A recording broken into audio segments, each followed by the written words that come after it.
أجمعين.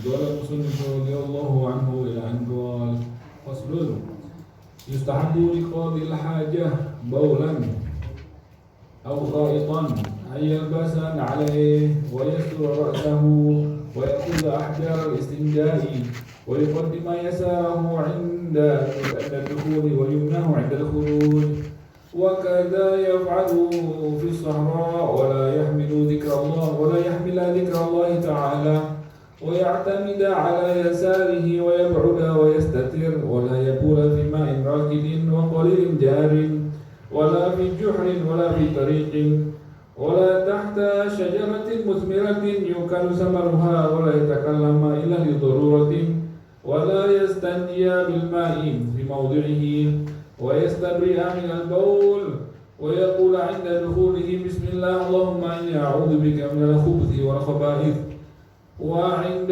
خروجه: غفرانك الحمد لله الذي أذهب عني الأذى وعافاني، سبحانك لا علم لنا إلا ما علمتنا إنك أنت العليم الحكيم.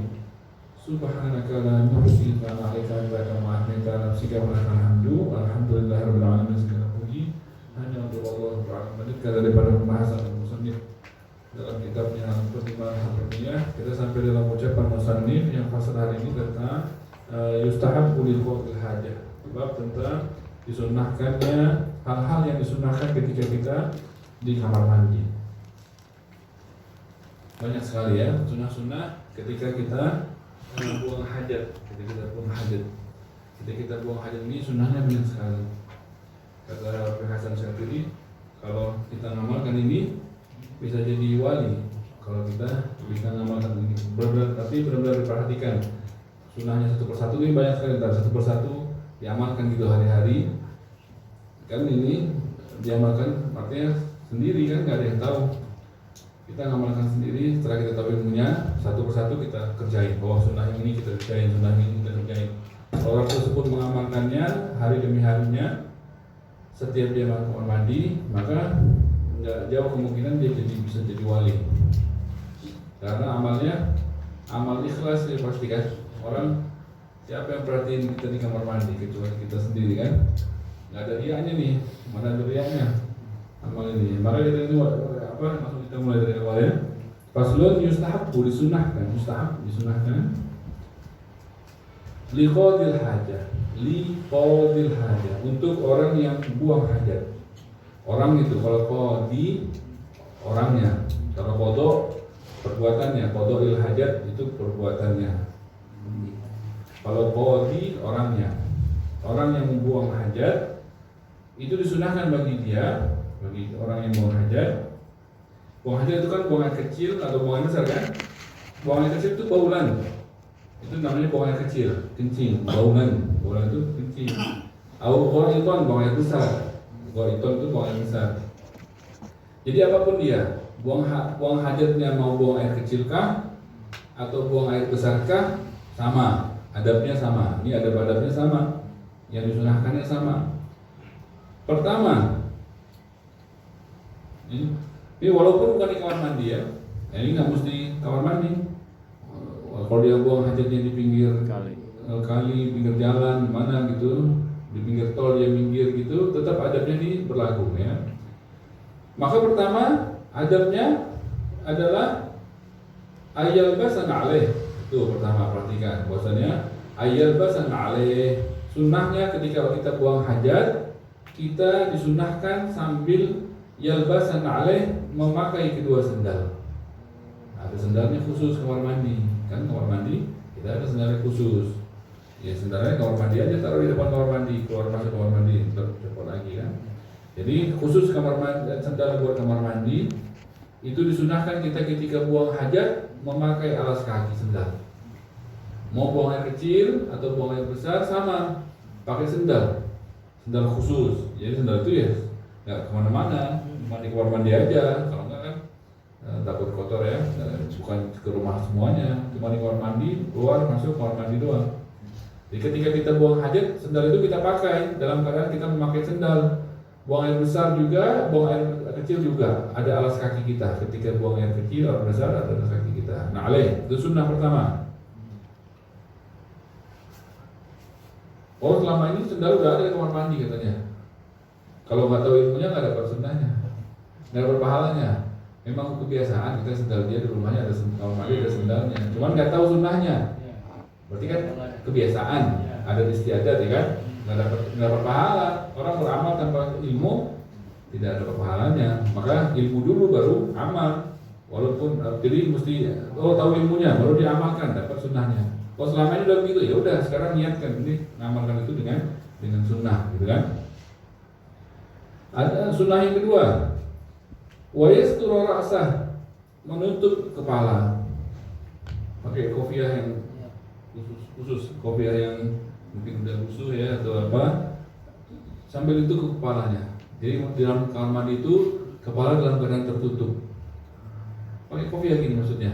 Kalau kopiah yang udah kita pakai, ya kan, buat taruh di situ. Buat kita masuk selama kita di kamar mandi dalam keadaan kita menutup kepala. Kalau perempuan kan ada yang itu ya, shower cap. Oh iya. Ya kan? Iya gitu, yang menutup rambutnya kan. Nah, itu sunnah itu kan. Kalau di hotel-hotel ada itu dibuat selama di kamar mandi dikasih itu. Memang itu sunnah. Kalau yang modern dia pakai karena tahu manfaatnya. Jadi mereka mengamalkan itu karena tahu faedahnya. Kalau kita kan karena sunnah. Topi termasuk. Topi. Banget topi. Kalau ada topi yang udah pakai, gantung itu depan kamar mandi, setiap masuk taruh pakai, gitu kan? Makanya kepala tertutup. Mau pakai apa aja boleh, ya kan? Jadi sunnah. Jadi kalau kita udah tahu ilmunya, kita amalkan. Pernah kita mengamalkan gitu saja ya, walaupun enggak mungkin kalau di tempat kamar mandi lain ya kita. Kalau kamar mandi kita bisa kita amalkan terus kan, tapi kalau kamar mandi rumah orang atau apa ya seadanya deh, ya kan, seadanya. Jangan repot itu rumah yang kan, sendalnya mana? Ini mana? Minta semua. Iya, tetap. Sendal sama kepala, tutup kepala tetap, walaupun dalam keadaan ya, buang hajat pasti tanpa busana lah. Tetap dalam keadaan kopiah itu nempel sama sendal. Ya nggak mesti kopiah ya, topi atau plastik dari itu. Anduk. Anduk boleh gitu, dililitkan ke atas gitu kan, tutup boleh. Yang penting kepala sama kaki ada tutupnya, gitu. Walaupun dalam keadaan tidak berbusana. Wa yasturu ra'sah, gitu ya. Adab yang berikutnya. Wa ya'khudhu ahjar listinja. Wah, ini udah. Ya. Enggak, kalau zaman sekarang tisu. Ya, kita udah belum tentang istinja? Belum. Ya. Cara cebok itu kan dia ntar ada di bab yang khusus itu. Bisa kita kan cebok kita pakai air ya kan. Ada cara cebok pakai tisu, memang ada sunnahnya. Ada caranya. Dia sunnah bukan sunnah aja, ada caranya. Sunnah dengan cara. Yang paling afdol itu yang pakai tisu dulu baru pakai air. Itu paling afdol. Zaman sekarang itu kan tisu di mana-mana itu. Kalau kita ada kebetulan ada lagi ada tisunya, pakai itu cebok terafdol, dipuji sama Allah langsung. La takum fihi abada di Al-Quran. La takum fihi abada. La takum fihi abada. La masjid ussisa 'ala taqwa min awal yawmin ahaqqu an taquma fihi. Fihi rijalun yuhibbuna ayyatatahharu. Wallahu yuhibbul mutahhirin.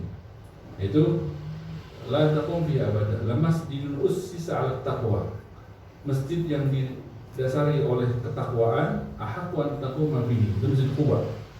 Allah Ta'ala menyuruh Rasulullah sholat di Quba aja. Jangan bisa ada orang bikin masjid saingan. Ada masjid di zaman itu supaya orang muslimin terpecah ketika itu.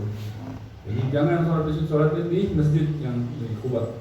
Fihi rijalun yuhibbuna ayyatatahharu. Di situ kata Allah Ta'ala di masjid itu fihi rijal ada orang-orang yuhibbuna mereka suka ayyatatahharu bersih-bersih.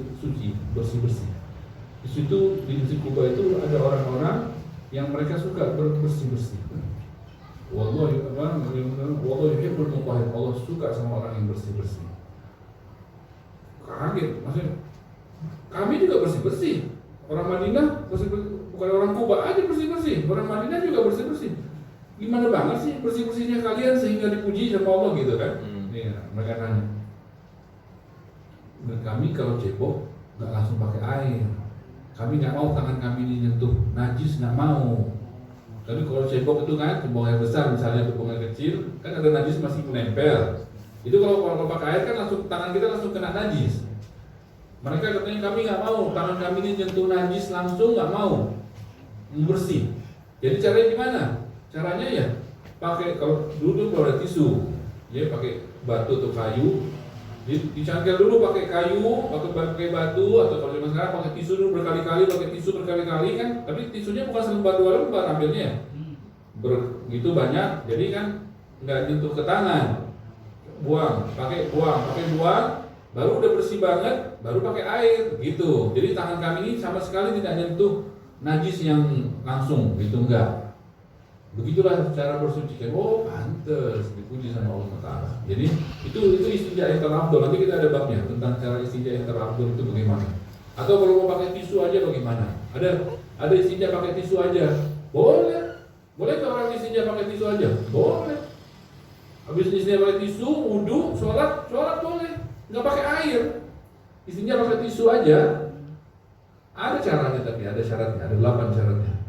Adalah syaratnya supaya dia boleh sholat dengan istinja tanpa air nih, ada babnya khusus.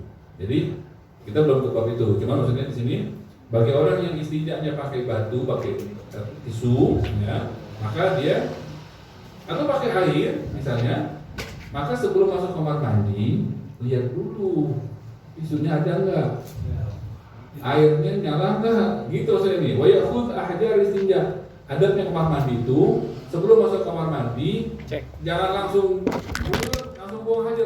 Pas dibuka airnya mati. Jangan gitu katanya. Ini adabnya. Tanya dulu mana tisunya, ada nggak? Atau airnya nyala nggak? Udah nyala baru tutup pintu, masuk dia baru dia buang aja. Itu adab. Di antara adabnya kamar mandi mempersiapkan air atau tisu sebelum dia buang aja. Itu ada. Rasulullah selalu nanya. Sebelum masuk kamar mandi mana nih batunya, mana nih gitu, nanya dulu. Jadi memang ada supaya enggak jadi berantakan. Kalau kita nggak kerjakan adabnya ini, udah deh repot kan. Ente nggak mau masuk kamar mandi gitu, itu airnya mati gitu, udah deh. Udah nanti buang air besar lagi, gimana? Udah najis kemana-mana, ya kan? Jadi mesti tanya dulu airnya sama tisunya kalau dia pakai tisu doang. Itu adab tuh. Ngecek air ada apa tidak, sama mengecek tisu kalau dia mau tisu doang ada apa tidak, itu adalah adabnya masuk kamar mandi. Yang berikutnya ada masuk kamar mandi, wa yuqaddima yasarahu 'inda dukhul, mendahulukan kaki kiri masuk kamar mandi. Itu jangan dianggap sepele. Mungkin amal kita yang diterima cuma ini, jangan. Kalau kita ngamalkan, yang lain sholat kita riya, ya kan, sumbangan kita riya, ininya kita riya. Ini nggak ada rianya, siapa ya? Anda bangga kaki Anda masuk kamar mandi, nggak ada bangganya nih. Jangan-jangan pas di akhirat itu semuanya yang ria ditolak-tolak semua amalnya. Oh, yang ikhlas yang mana ini? Jangan-jangan amal kita yang diterima cuma yang ini. Gara-gara kita masuk kamar mandi, benar-benar kita perhatiin kaki kiri. Jangan-jangan ya, yang murni, yang bersih, yang nggak ada macam-macamnya. Makanya ini kita amalkan.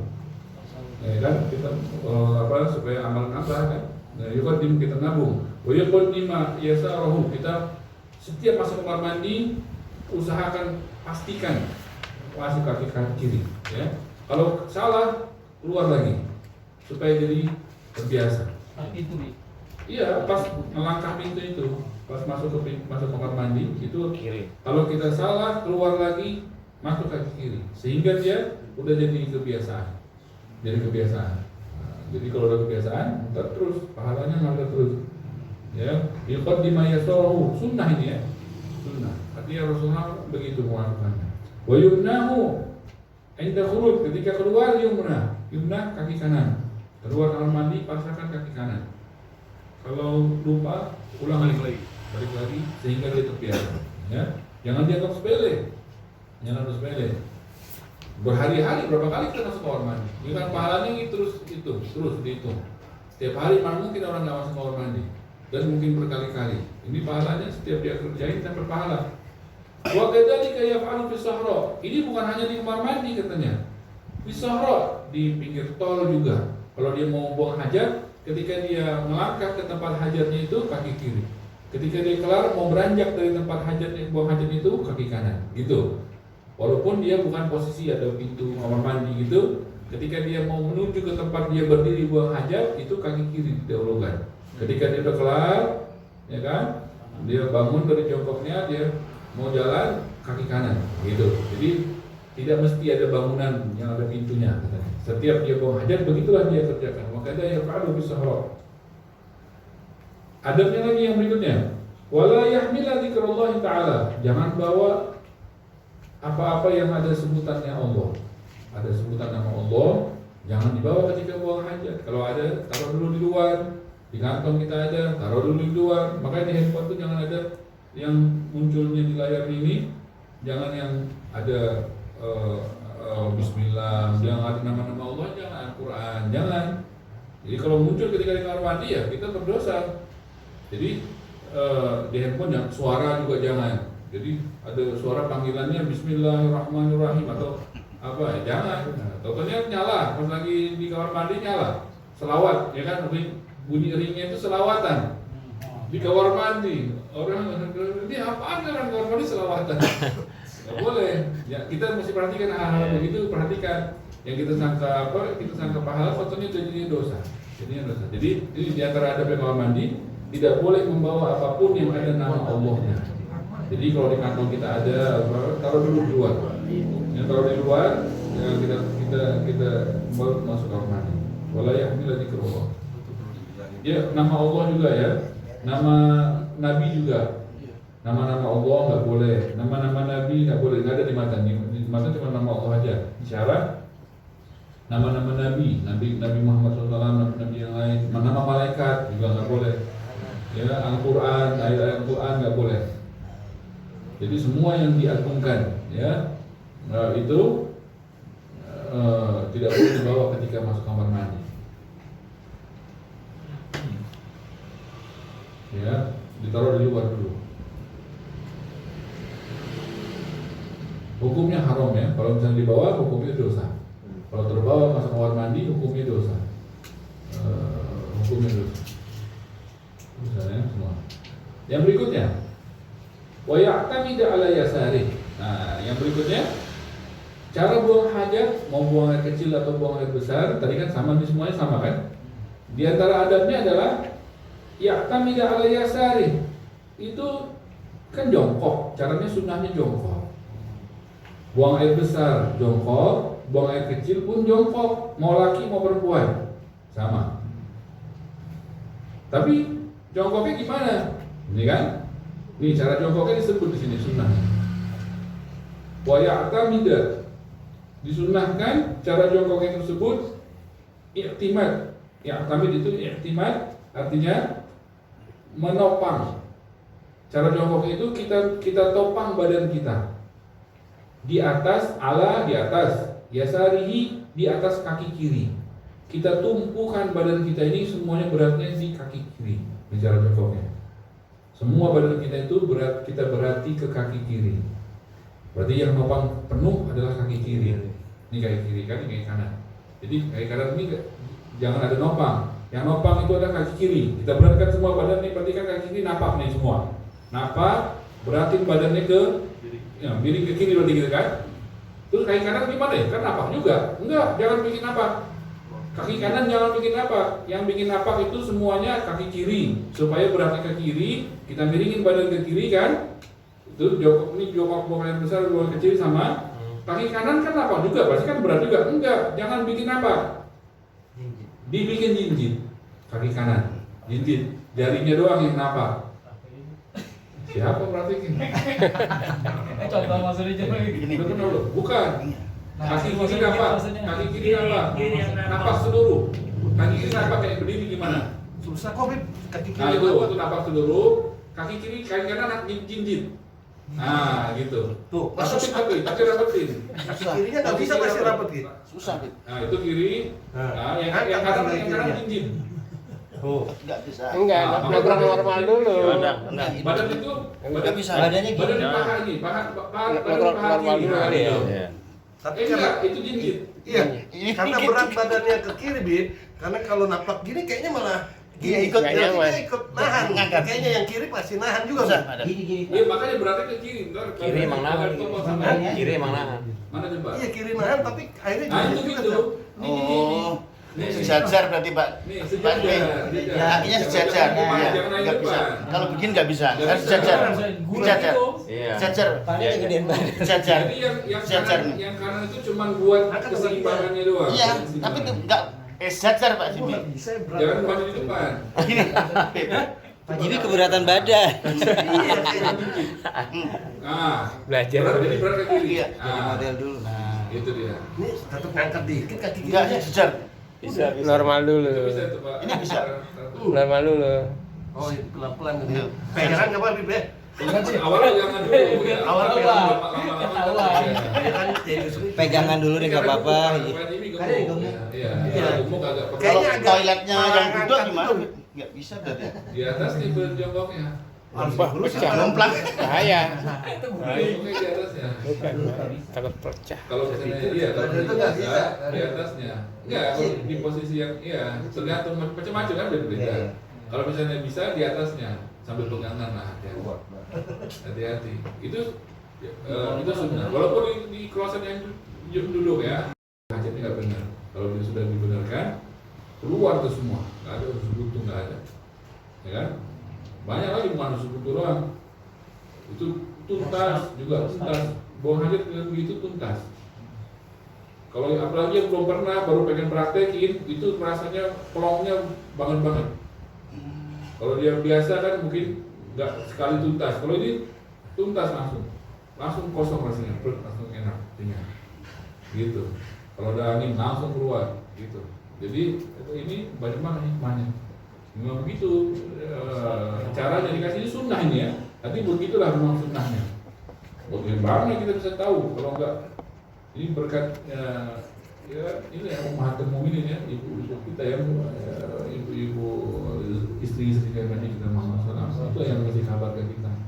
Tanpa mereka nggak ada kita ilmu ini kan? Siapa yang berani nanya? Kalau nggak ada yang berani, mandang Rasulullah SAW takut, mungkin cahaya gitu. Nggak ada yang berani naik ke kepalanya, nggak ada yang berani di depan Rasulullah. Orang ada yang kusungkur, melihat Rasulullah makin dekat, sungkur, nggak berani, nggak tega ke lutut, nggak tega untuk berdiri, nggak sanggup. Padahal dari pengen itu waktu pas mau ketemu Rasul datang, kayak sungkur, nggak berani, nggak haibahnya terlalu sangat, ya kan nggak ada seperti Rasulullah SAW. Nah, maka nggak mungkin ilmu ini bisa keluar kecuali berkat Sayyidina Aisyah radhiyallahu anha, ya kan. Nah, makanya itu diantara hikmahnya Rasulullah menikah sama Sayyidina Aisyah padahal umurnya masih 6 tahun 7 tahun supaya ilmu ini nyampe ke kita lama. Jadi kan ketika Rasulullah sudah meninggal, Sayyidina Aisyah kan masih panjang umurnya. Sayyidina Aisyah kan dinikahin umur 6 atau 7 tahun, tapi satu rumah ketika umur 9 tahun.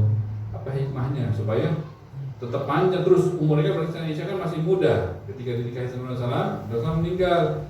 Jadi kan ngajarin orang lama jadinya. Setelah Rasulullah meninggal, ngajarin kita ini bisa puluh-puluh tahun baru nyampe ke kita ilmu tersebut. Kalau istri-istri yang lain kan nggak seumur itu, ya kan nggak seumur itu. Nyampe kita, alhamdulillah nih berkat Sayyidina Aisyah. Sayyidina Aisyah orangnya pintar, ya kritis gitu. Apa nanya, nggak mau yang nggak tahu penasaran langsung nanya gitu. Jadi nyampe ke kita ilmu seperti itu, ya. Ya kami. Bagaimana coba cara ngorek ilmu ini dari Rasulullah? Nggak ada yang berani, malaikat aja takut, dan sama Rasulullah apalagi nggak ada yang berani, Nah, jadi ini antara sunnahnya kita ketika buang hajat usahakan ya praktekin supaya terbiasa. Awalnya agak susah menopang badan kita di kaki kiri, berarti kaki kiri nopak full. Kayak Paranto tadi, kaki kanan dibikin jinjit, jarinya doang. Jadi kan pasti posisi akan miring ke kiri. Ya apa memang beratnya di kiri nanti. Karena itu cuma seharusnya kalau dia bisa keseimbangan diangkat juga bisa, cuman nggak bisa bakal jatuh. Maka ini cuma buat jaga aja supaya nggak jatuh. Padahal beratnya di sini semua, di kiri, kaki kiri. Nah itu kalau sudah begitu posisi buang hajatnya, baru dia buang hajat itu akan dapat sunnah dan dia hikmahnya banyak sekali. Ya kami dah al-yasari. Kemudian di antara adabnya lagi wajib menjauh. Buang hajat itu menjauh. Kalau ada kamar mandi di sini, Ada kamar mandi di bawah. Ini lagi ada acara di sini ya, jangan buang hajat di sini. Buang hajatnya di yang jauhan gitu kalau ada pilihan. Ya kan, kalau nggak ada pilihan ya udah orangnya yang jauh. Ya kan, udah tahu ada orang mau di sini udah jangan duduk di sini, nongkrongnya di sana deh di teras gimana gitu kan. Nah, jadi di antara adab itu buang hajat itu jangan di dekat orang, menjauh. Ya berudah menjauh. Wa yastatir, dan di antara ada buang hajat menutup diri, jangan kelihatan sama orang. Ya, kalau orang mandi pasti ketutup kan. Kalau yang di luar itu, kalau misalnya di pinggir tol atau di mana, ya cari tempat yang tertutup atau dia tutup dengan kendaraannya ya, jangan kelihatan sama orang awalnya. Yastatir. Kemudian wala yabula fi ma'in rakidin. Jangan di antara ada buang hajat, jangan kencing fi ma'in rakidin, di air yang netap. Oh, air yang netap. Iya, ember yang kolam, ya kan, kolam renang, gitu kan, air tetap, itu air yang nggak ngalir maksudnya. Jangan kencing di air yang tetap. Ya, air tetap itu kan orang pasti, kenapa air tetap? Kan bakal dipakai buat ini, buat itu, buat air ngalir, jarin itu air ngalir. Air yang jarin itu ngalir, kolil tapi sedikit. Juga jangan kencing di air yang ngalir yang sedikit, gitu. Jadi yang nggak boleh itu di air yang tetap, walaupun banyak, walaupun dikit itu air tetap nggak boleh kencing di situ.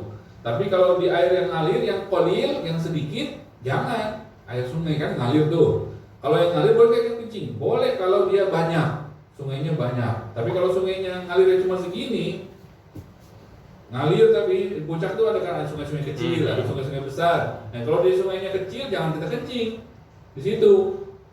Oh, bisa satu sepanjang sampai bawah semuanya najis, nyuci piring, piringnya najis, nyuci baju, bajunya najis, semuanya. Dia kan air ngalir pasti kan kalau lewat kan pasti dipakai sama orang, ya kan? Nah, jadi kalau airnya yang ngalir tapi sedikit juga sama hukumnya. Tidak boleh kita kencing di air yang ngalir itu, walaupun dia ngalir, tapi karena dia sedikit jangan. Berarti kalau air yang ngalir yang banyak boleh, boleh. Kalau air yang banyak, air kolam segini nih, sungainya segini, kalinya segini, boleh. Karena dia nggak pengaruh, kuat. Air banyak itu kuat. Kencing tapi ya, buang air besar. Nah, kalau buang air besar nggak boleh. Nah, kalau buang air besar nggak boleh. Kalau kencing boleh. Cuman ya apa salahnya kalau kita bikin tempat aja, jangan kencing di air itu. Ya. Tapi adabnya itu, yang nggak boleh sama sekali di air mentah, yang nggak boleh lagi di air yang ngalir tapi sedikit. Yang nggak boleh lagi, wala fi juhrin, tidak boleh kencing di juhur. Juhur itu apa? Retakan tanah, yang lubang-lubang tanah. Lubang-lubang tanah itu suka kalau yang kering-kering itu suka ada lubang-lubang tanah itu. Ya retakan cuman ya ada yang bentuknya memanjang, ada yang bentuknya lubang-lubang itu. Itu biasanya apa? Ya biasanya kan kandang gitu ya, rumah ya, rumah semut atau rumah hewan-hewan lain, kandang serangga segala macam kan. Kalau nggak mungkin ada retakan lubang-lubang seperti itu. Maka antara dua, kalau ada yang lubang-lubang tersebut kita hindari. Kenapa kita hindari? Banyak hikmahnya. Antara dua katanya. Itu biasanya kan tempat hewan biasanya itu kan. Kalau di tanah ada retakan seperti itu atau ada lubang-lubang seperti itu biasanya dia ada hewan. Antara dua hewannya. Hewan lemah kayak semut pindah deh gara-gara kita pindah satu kampung, ya kan, banjir. Atau antara dua hewan kuat. Ada hewan kuat kan? Nah, kitanya yang pindah deh kan. Nah, kalau hewan kuat keluar dia habis deh kita, ya kan? Jadi pokoknya dihindari. Dua kemungkinan itu dua-duanya berbahaya. Yang hewan kecil kesian, hewan besar ya bahaya kita.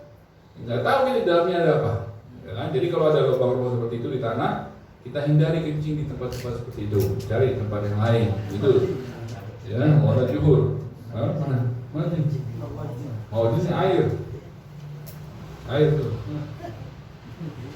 Mawajin mana? Lailan. Itu air tetap. Air yang tetap. Di antara kenapa dilarang? Karena tempat kembalinya jin di malam hari kembalinya ke air tetap. Makanya mandi di malam hari. Ini wajib dimakruhkan buang hajat malam hari di air itu, soalnya malam itu yang tetap itu lihatlah awal jin kembalinya gitu. kayak bak penampungan kamar Yang mandi. besar-besar itu. Oh,